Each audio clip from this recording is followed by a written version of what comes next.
Bismillahirrahmanirrahim. Assalamualaikum warahmatullahi wabarakatuh.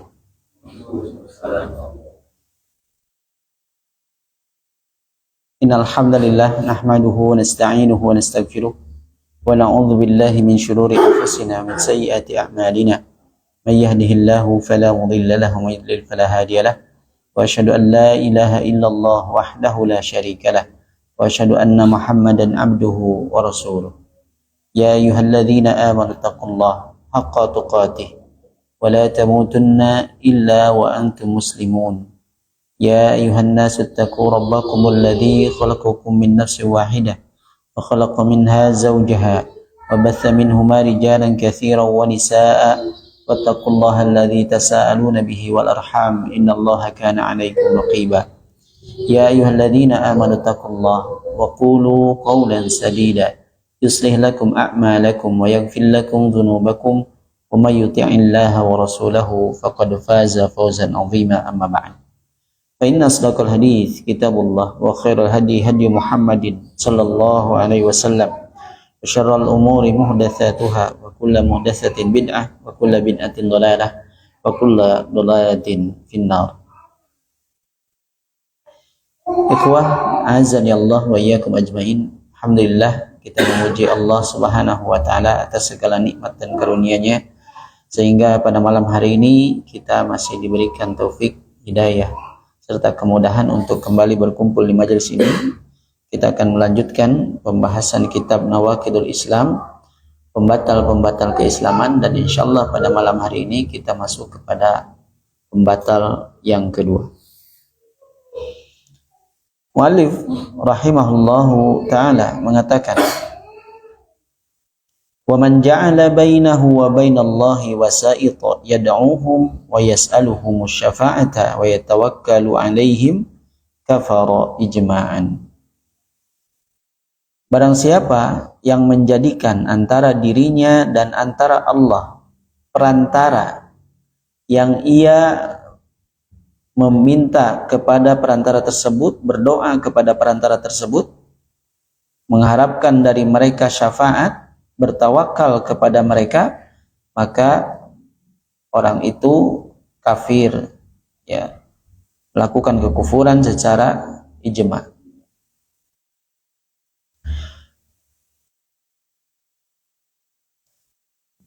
Sebagaimana yang sudah kita bahas sebelumnya, bahwa ibadah itu tidak akan diterima kecuali dengan memenuhi dua syaratnya. Yang pertama adalah ia ikhlas, dilakukan karena Allah Subhanahu wa taala. Yang kedua ia mutaba'ah, mengikuti petunjuk Nabi sallallahu alaihi wasallam. Dan tidak ada seseorang itu mampu meraih keikhlasan tanpa didasari dengan ilmu yang benar. Sehingga ketika seseorang menyadari bahwa Allah Ta'ala itu Al-Ghani, yang maha kaya, yang tidak butuh kepada makhluk, ya, tidak butuh kepada bantuan siapapun, maka pengenalan ini akan mendorongnya untuk memurnikan ibadah hanya kepada Allah semata. Ia meyakini bahwa tidak perlu mengangkat perantara, karena nanti mengangkat pengantara ini dibangun di atas beberapa syubhat. Insyaallah nanti kita akan kupas satu persatu. Namun keyakinan bahwa Allah Ta'ala itu yang maha kaya, tidak butuh kepada siapapun, secara asal ini sudah membentengi kita dari mengangkat perantara di dalam ibadah, ya, antara kita dengan Allah Subhanahu wa ta'ala. Kita akan pahami terlebih dahulu apa yang dimaksud dengan wasilah.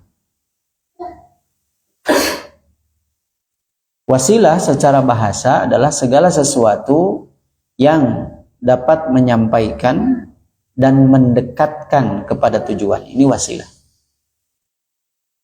Ketika kita ingin mencapai suatu tujuan, lalu ada metode, ada jalan yang bisa mendekatkan kita pada tujuan yang diharapkan, maka metode, cara itulah yang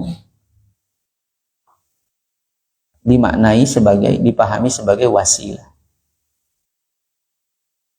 Sehingga wasilah ini jadi secara luas bisa kita artikan ya perantara, jalan, atau orang ya penengah gitu.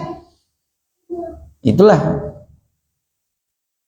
perantara-perantara yang bisa mengantarkan kepada tujuan. Dan dalam istilah lain, wasilah juga terkadang dikenal dengan istilah wasitoh. Nah, di sini mu'allif mengatakan dengan istilah wasaid, ini jamak dari wasitoh. Wasitoh itu juga sama, artinya perantara, jalan, penengah gitu ya. Adapun secara istilah, wasilah itu dibedakan menjadi dua kelompok besar. Ada yang diperintahkan, ada yang dilarang. Atau ada perantara yang benar, ada yang tidak boleh, ada yang batil.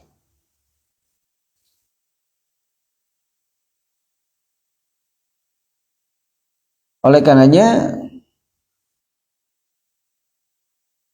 Syekhul Islam Ibn Taimiyah di dalam Majmu' Fatawanya merinci hal ini. Beliau rahimahullah ta'ala mengatakan, "Faman qala la budda min wasitatin bainallahi wa baina khalqihi." Jika ada orang yang mengatakan mesti ada itu perantara antara kita dengan Allah, maka orang yang mengatakan seperti ini ditanya lagi. Kalau ia berpendapat dan seperti itu, bahwa mesti ada perantara antara kita dengan Allah, maka ditanya, apa yang engkau pahami tentang perantara? Karena nanti perantara itu ada yang benar, ada yang tidak boleh. Nah, yang benar adalah perantara yang menyampaikan risalah. Maka ini adalah perantara yang benar. Ia menyampaikan risalah dari Allah kepada umat. Inilah para rasul. Dan rasul terakhir adalah Nabi Muhammad sallallahu alaihi wasallam. Beliaulah, kalaupun kita gunakan istilah wasitoh, perantara, dari sisi beliaulah sallallahu alaihi wasallam yang menyampaikan syariat kepada kita, maka pemahaman wasitoh ini benar. Karena kita tidak mungkin memahami agama ini kecuali melalui perantaraan beliau, setelah beliau sampaikan kepada kita. Gitu ya. Maka pemahaman ini sekaligus membantah orang yang mengingkari urgensi adanya Rasul dalam menyampaikan risalah. Sehingga mereka mengatakan kita mengambil ilmu langsung dari Allah, tidak melalui Rasul, sebagaimana yang diklaim oleh para sufi. Ya, mereka dapat ilmunya langsung dari Allah, tidak melalui Nabi Muhammad sallallahu alaihi wasallam. Maka mereka dalam hal ini justru telah melakukan kekufuran secara ijma. Kalau perantara seperti ini justru menolaknya adalah kekufuran. Gitu ya. Nah, kalau Nabi Muhammad sebagai perantara untuk menyampaikan risalah, itu mesti diimani, mesti diyakini. Justru menolaknya termasuk kekufuran. Ada kebalikannya, justru perantara yang jika ditetapkan itu malah jadi kekufuran. Tadi mah ditolak kekufuran. Nah, bagaimana kelompok yang kedua ini adalah perantara yang diangkat untuk menjembatani ibadah, dalam hal ibadah antara seorang hamba kepada Allah Ta'ala. Sehingga seseorang itu ya, sebelum berdoa kepada Allah, ia meminta kepada perantaranya, dengan harapan perantaranya ini menyampaikan doanya kepada Allah. Nah, perantara seperti ini yang dilarang. Kalau meyakini bahwa tadi Rasulullah SAW yang menyampaikan risalah, maka justru menolaknya kekufuran. Kalau ini menetapkannya yang kekufuran, merupakan perbuatan kekufuran. Sehingga orang-orang yang mengangkat perantara dari kelompok kedua ini, mereka berdoa kepada perantara, meminta syafaat, perlindungan kepada perantara, kemudian bertawakal kepada perantara. Sudah tidak lagi kepada Allah, tapi kepada perantaranya. Inilah yang menyebabkannya, perbuatan inilah yang membatalkan keislaman.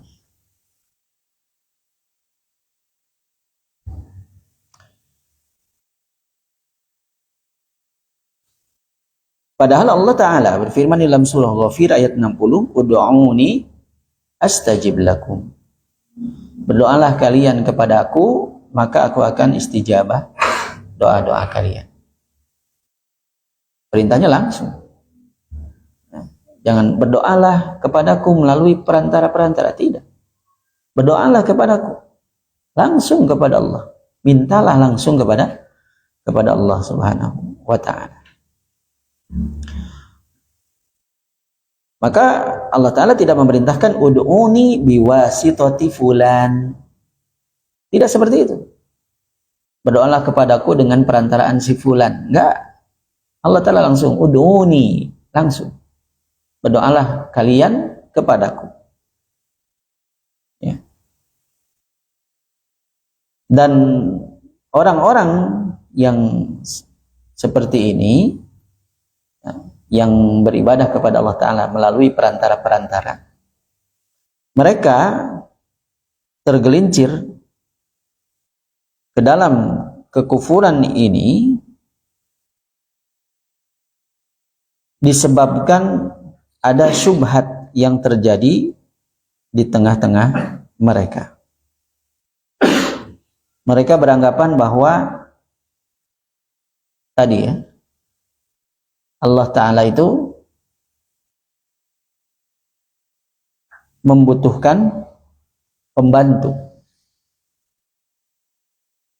Artinya mereka tergelincir kepada tamsil, menyerupakan Allah Ta'ala dengan raja-raja di dunia, yang ketika mengurusi urusan-urusannya butuh kepada pembantu-pembantu, penolong-penolong.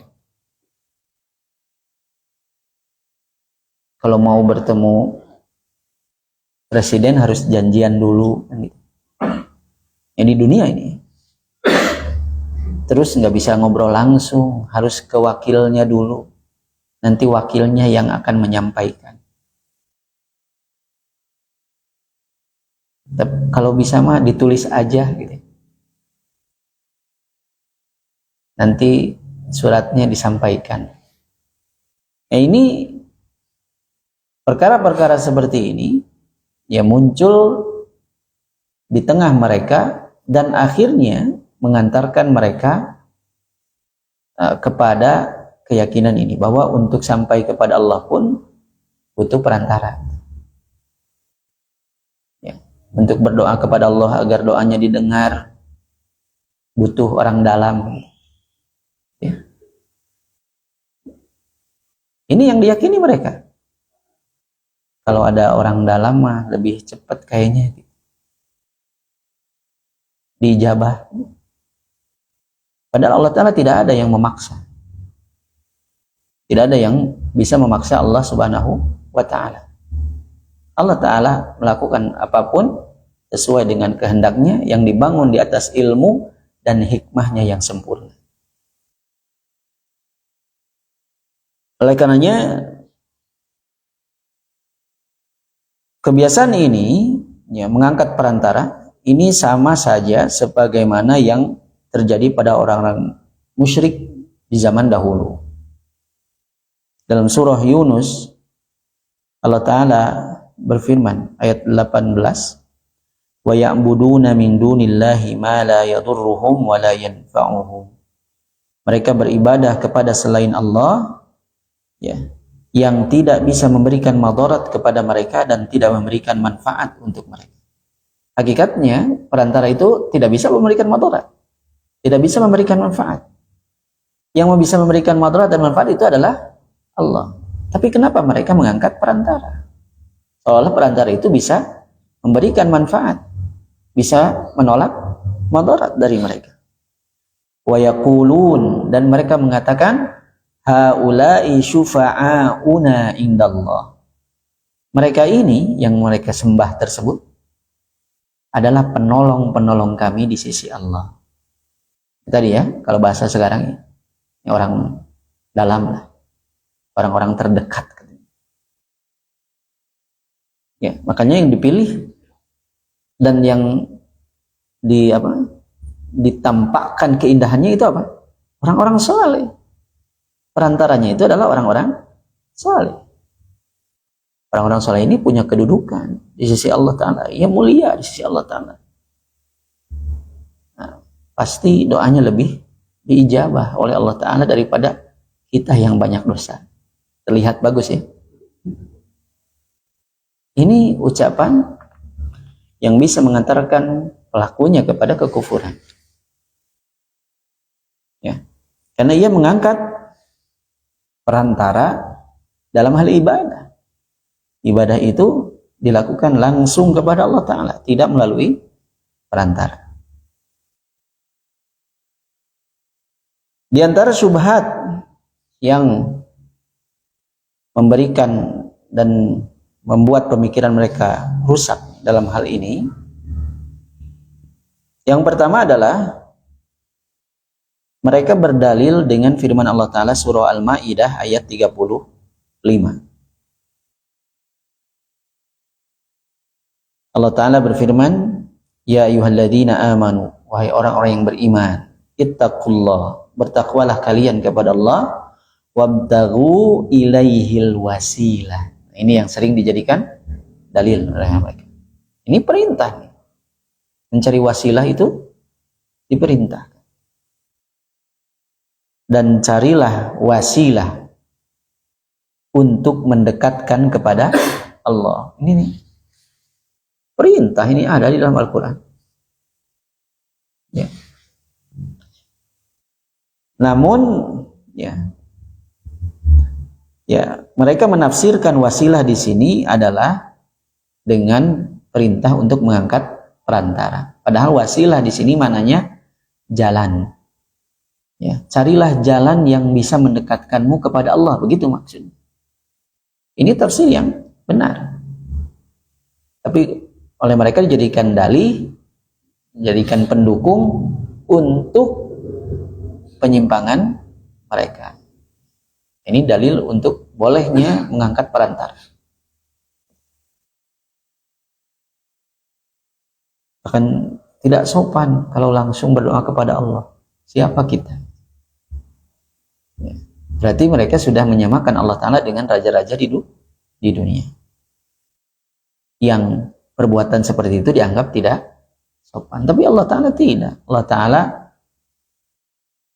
justru memerintahkan kita semua untuk berdoa langsung kepadanya, tidak melalui perantara. Makanya tidak ada seorang pun di antara pemuka ahli tafsir yang menafsirkan seperti yang mereka ucapkan. Bahkan para a'immatut tafsir, para imam tafsir, mereka menafsirkan wasilah tersebut adalah ketaatan dan taqarrub kepada Allah Ta'ala dengan ibadah kepadanya. Maka wasilah itu adalah jalan. Karena tadi ya, secara bahasa wasilah itu jalan yang mendekatkan kita kepada Allah. At-tariqul musil ilallah. Jalan yang menyampaikan kita kepada Allah bi ibadatihi, dengan ibadah kepadanya. Wa dzalika bi ibadatihi wahdahu la syarikalah. Itu dengan ibadah kepada Allah Ta'ala semata. Tidak ada sekutu baginya. Wa taqarrubi ilaihi, dan juga mendekatkan diri kepada Allah. Maka wasilah yang dimaksud oleh para ulama pada ayat tersebut adalah ibadah dan ketaatan dengan melaksanakan perintah dan menjauhi larangan.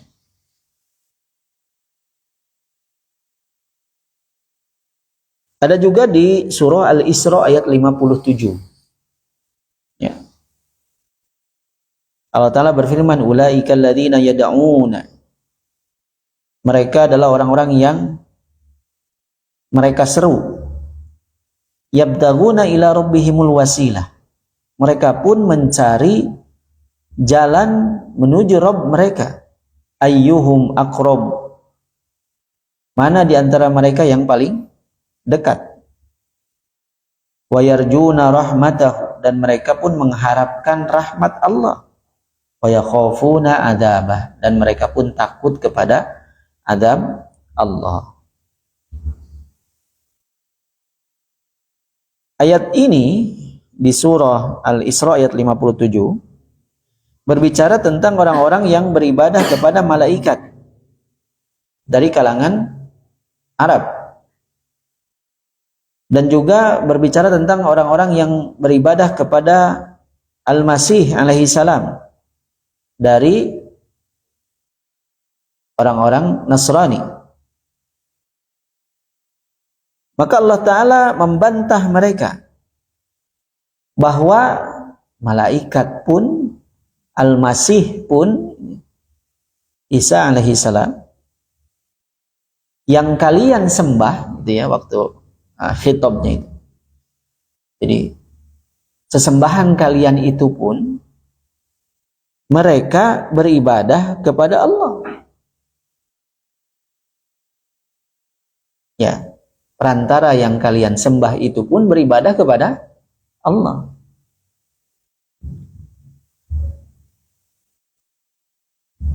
Dan mereka tidak memiliki kekuasaan sedikit pun. Tidak bisa mempengaruhi keputusan Allah. Ya, nggak seperti di dunia kan ya. Ya, orang yang dekat bisa lah, ada jatah gitu ya. Bisa dikasih kekuasaan sedikit. Berbagi kekuasaan. Di sisi Allah tidak ada yang seperti itu.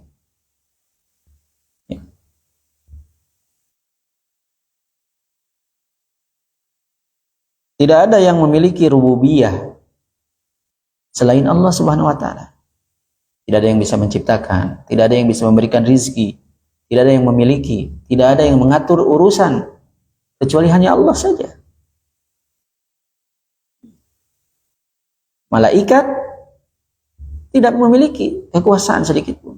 Mereka diperintahkan oleh Allah Subhanahu wa Ta'ala. Orang-orang saleh demikian pula. Tidak ada yang terjadi kecuali atas izinnya. Izin Allah Subhanahu wa Ta'ala.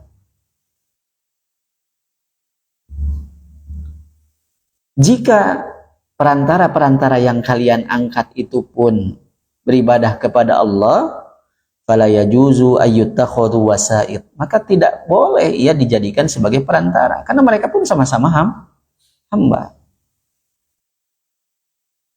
Tidak bisa memberikan pengaruh kepada Allah Subhanahu wa Ta'ala.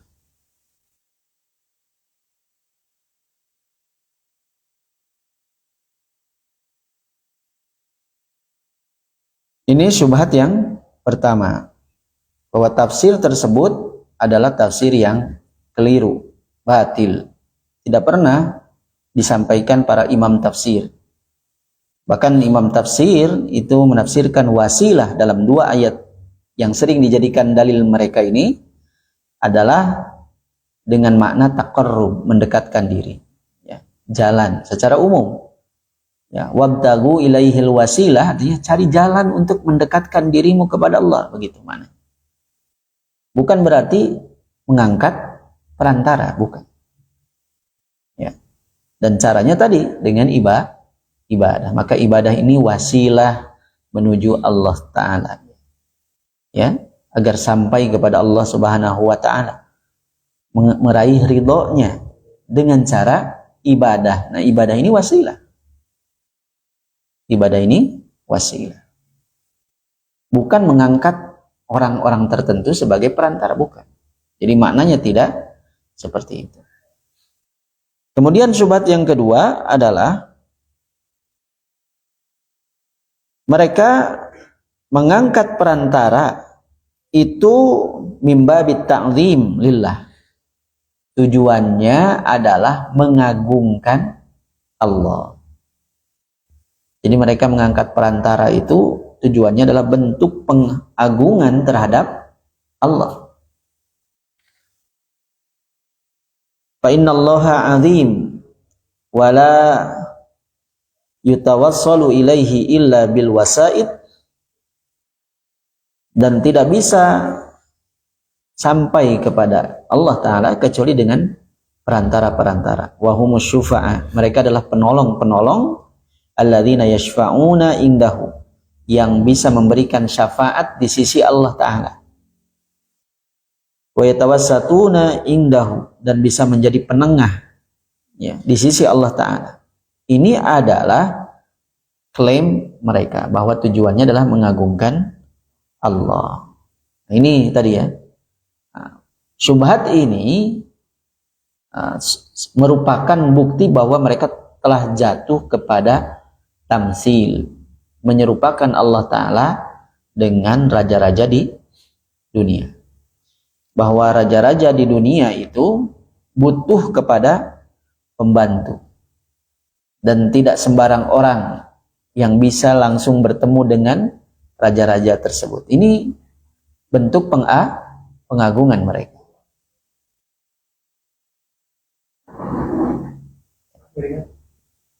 Enggak.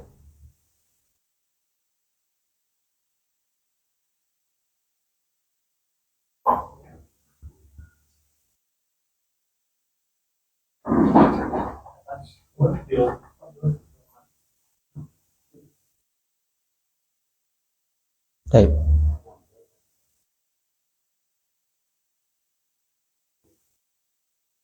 Kemudian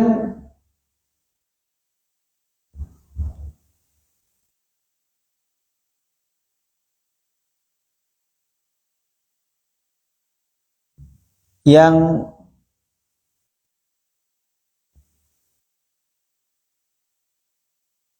ketiga, syubhat yang ketiga adalah berkaitan dengan perantaranya.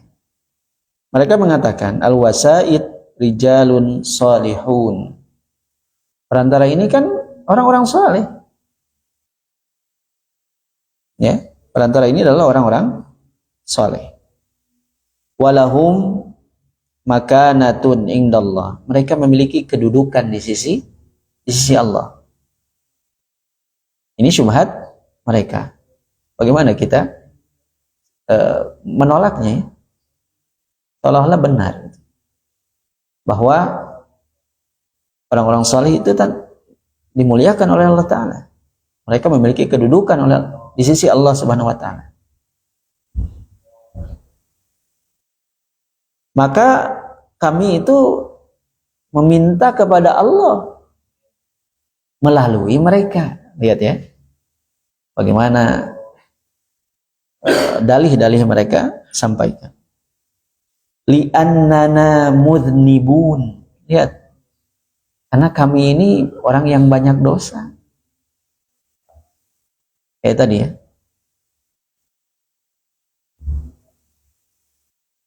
Hanya di antara nasihatnya, kalau di antara antum mungkin ada yang buka praktek ruqyah. Di antara nasihat para asatidz itu adalah jangan jadikan mereka yang datang itu jadi budak. Jadi budak itu apa maksudnya? Jadi tergantung kepada peruqyah. Sehingga setiap kali sakit balik lagi, setiap kali sakit balik lagi.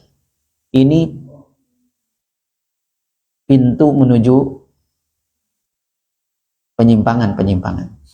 Mulainya dari sana. Lalu bersikap gulu. Kalau berhasil, nanti ia menganggap bahwa kesehatannya itu disebabkan oleh doa peruqyah. Maka di antara nasihat para asatidz adalah ajarkan mereka ruqyah. Karena ruqyah itu hakikatnya doa. Jangan biarkan mereka menerima doa tanpa berdoa sendiri. Dan juga mungkin antum juga pernah, ya, doakan saya ya. Ya, didoakan. Tapi antum pun ikut berdoa. Jangan minta didoakan, tapi yang butuhnya nggak berdoa. Gitu ya. Orang-orang yang salih ini dianggap memiliki kedudukan. Sehingga orang-orang yang berdosa ini merasa minder gitu ya. Kalau saya langsung berdoa kayaknya nggak langsung didengar oleh Allah Subhanahu wa taala karena saya banyak dosa. Atau banyak dosa mah istighfar, taubat gitu. Berdoa juga gitu. Jangan akhirnya merasa tenang karena banyak dosa.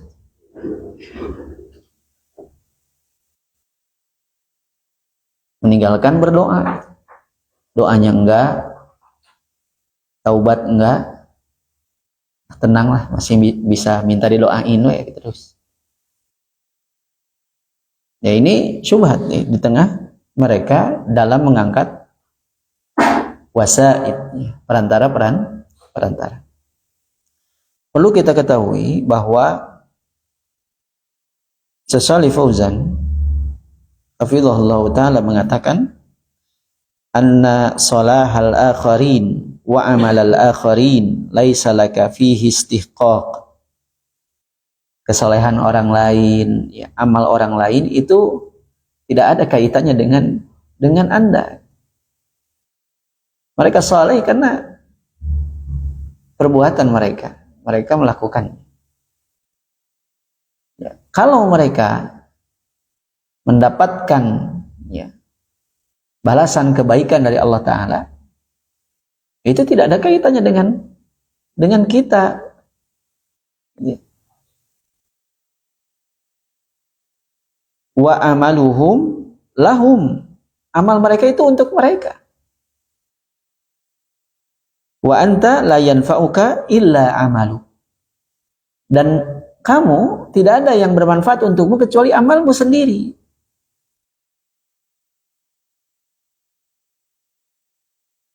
Fa idza lam yakun laka amalun fa haula'i la yanfa'unaka.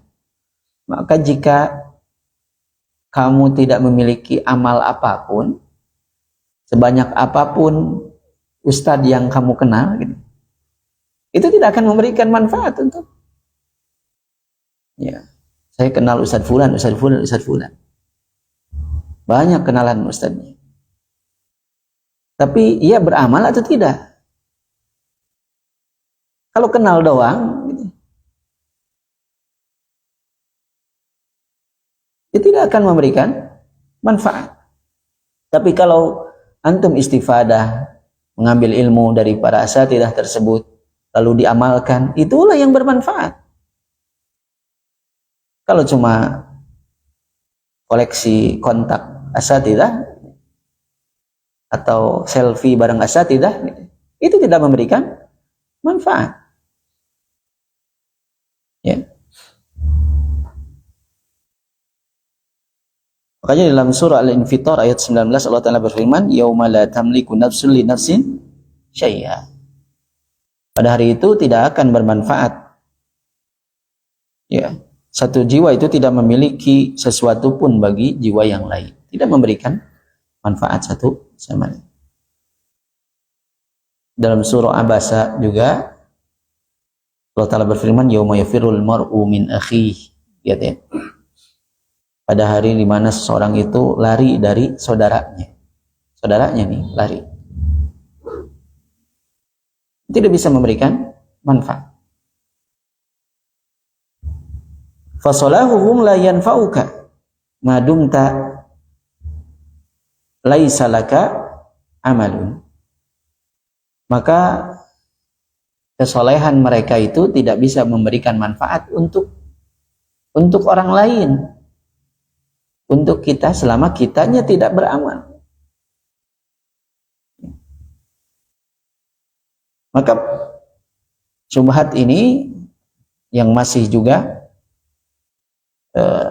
kuat ya, melekat di tengah-tengah masyarakat. Karena mereka orang saleh, mereka memiliki kedudukan di sisi Allah, seolah-olah Allah Ta'ala bisa dipengaruhi oleh orang-orang saleh tersebut. Ya. Padahal Allah Ta'ala itu Al-Qahhar, yang maha memaksa. Tidak ada seorang pun yang bisa memaksa Allah, bisa mempengaruhi Allah, tidak. Allah yang menetapkan segala sesuatu.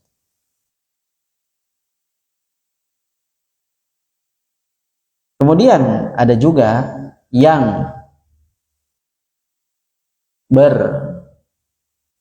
berdalih dengan syubhat Umar radhiyallahu an bertawasul dengan Al-Abbas dalam salat istisqa. Ya.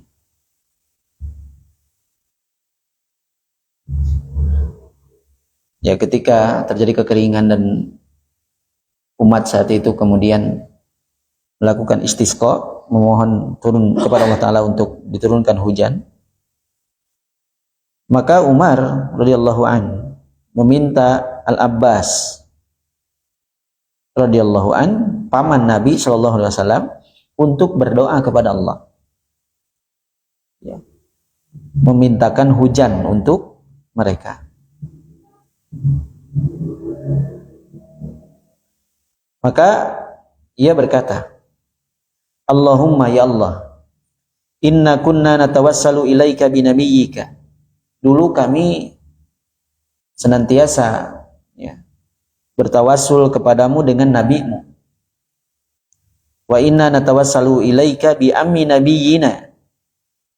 Dan kami sekarang bertawassul kepadamu dengan paman dari nabimu. Fasqina, turunkanlah hujan kepada kami. Kum ya Abbas, bangunlah wahai Abbas, fad'u, berdoalah. Faqamal Abbas, maka Al-Abbas berdiri, fada'a lahum, dan Al-Abbas ini berdoa untuk mereka, fastajaballahu lahum, dan Allah Ta'ala mengijabah doa Al-Abbas, turunlah hujan. Diriwayatkan oleh Imam Al-Bukhari dalam hadis Anas bin Malik. Mereka berdalih, nah ini Umar bertawasul kepada Abbas radhiyallahu anhuma. Berarti boleh dong angkat perantara. Ya. Maka jawabannya, Umar itu bertawasul bukan dengan Abbas, tapi dengan doa Al-Abbas. Ya tadi ya, minta didoakan boleh. Minta didoakan boleh. Yang tidak boleh itu menganggap bahwa mesti melalui jalan ini, mesti melalui doa beliaulah kita akan mendapatkan ijabah. Ini yang tidak boleh. Jadi kalau minta didoakan boleh. Jadi tawasulnya dengan doa Al-Abbas, bukan bertawasul dengan kedudukan dan diri Al-Abbas, bukan. Bukan bertawasul dengan kedudukan Al-Abbas, bukan bertawasul dengan diri Al-Abbas, tapi minta Al-Abbas yang berdoa. Radhiyallahu. Makanya di dalam redaksinya kum tadi ya, ya Abbas berdirilah, fad'u, berdoalah engkau kepada Allah Ta'ala. Jadi doa Al-Abbas, ya, doanya Al-Abbas. Wa talabud du'a minas salihin amrun masyru', dan minta doa kepada orang yang salih itu perkara yang disyariatkan, boleh. Disyariatkan minta didoakan. Masalahnya jangan tawakal kepadanya, kepada orangnya, kepada orang. Wah, amun didoakeun ku Ustaz fulan mah sadi ijabah wae. Nah, eta hati-hati. Sama kasusnya seperti lamun berobat ke dokter fulan pasti sembuh. Sama kan ya? Ucapan-ucapan yang bisa menyebabkan pelakunya jatuh ke dalam kekufuran.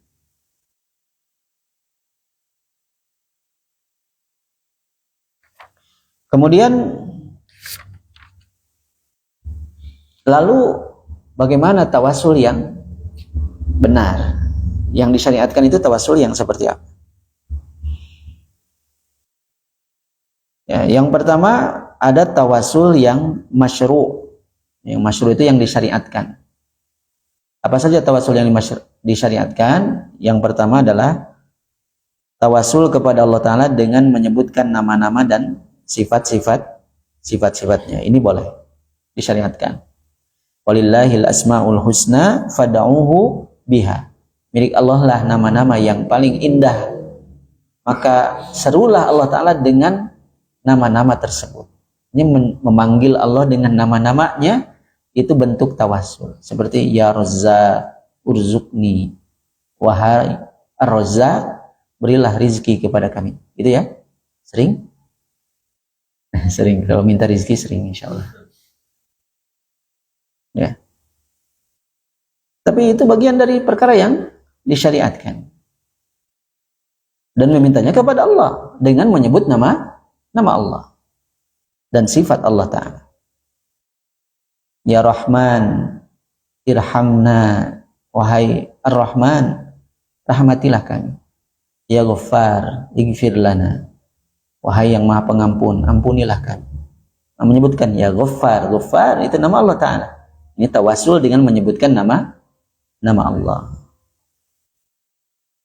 Ada juga dengan amal salih yang dikerjakan. Seperti contohnya adalah 3 orang yang terjebak di dalam gua.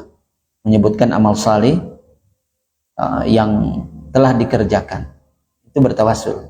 Tapi dengan syarat tadi ya, amal salihnya dilakukan ikhlas untuk Allah Subhanahu wa Ta'ala. Ya. Dan jika amal itu diterima, gitu, maka berilah jalan keluar bagi kami, gitu ya. Kemudian dibukakanlah pintu guanya. Bukan belum apa-apa, saya hadiahkan pahalanya ini kepadamu. Emang tahu itu diterima atau tidak? Main hadiah saja, gitu ya.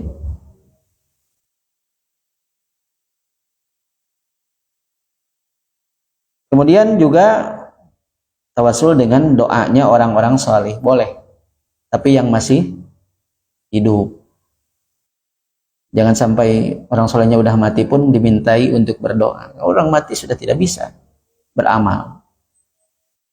Selesai baginya waktu untuk beramal. Kalau yang masih hidup boleh. Ya, bahkan di antara doa yang diijabah adalah doa saudara sesama muslim terhadap saudaranya ya, di belakangnya tanpa ia ketahui. Ya. Ada juga tawasul yang termasuk perkara yang dilarang. Seperti ya, bertawasul dengan kedudukan seseorang, ini tidak boleh. Kayak tadi, orang ini memiliki kedudukan di sisi Allah, ini tidak boleh.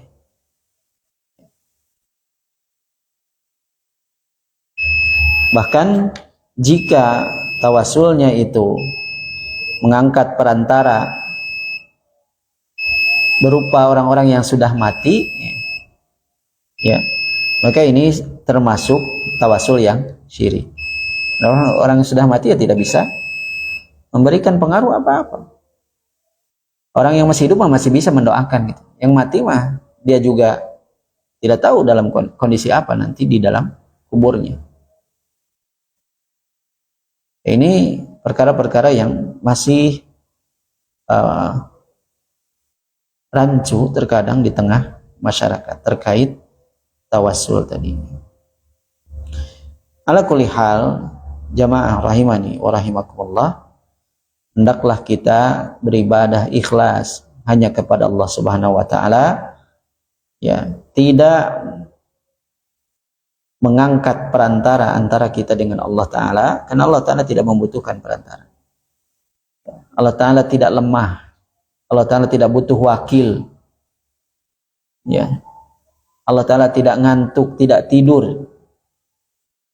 Ya, tidak seperti makhluk yang ada capek. Kalau lagi capek, wakilkan kepada orang lain, didelegasikan dan lain sebagainya. Allah Ta'ala tidak seperti itu. Maka hendaklah kita hanya beribadah kepada Allah Ta'ala, mengharap dan berdoa kepadanya, meminta hanya kepadanya, bertawakal hanya kepadanya, dan juga tadi meminta syafaat itu hanya dari Allah Subhanahu wa ta'ala. Itu saja mungkin yang bisa saya sampaikan. Mudah-mudahan yang sedikit ini bisa kita ambil faidah dan manfaatnya. Naktafi bihadzal qadar. Subhanakallahumma bihamdika asyhadu an la ilaha illa anta astaghfiruka wa atubu ilaik. Assalamualaikum warahmatullahi wabarakatuh.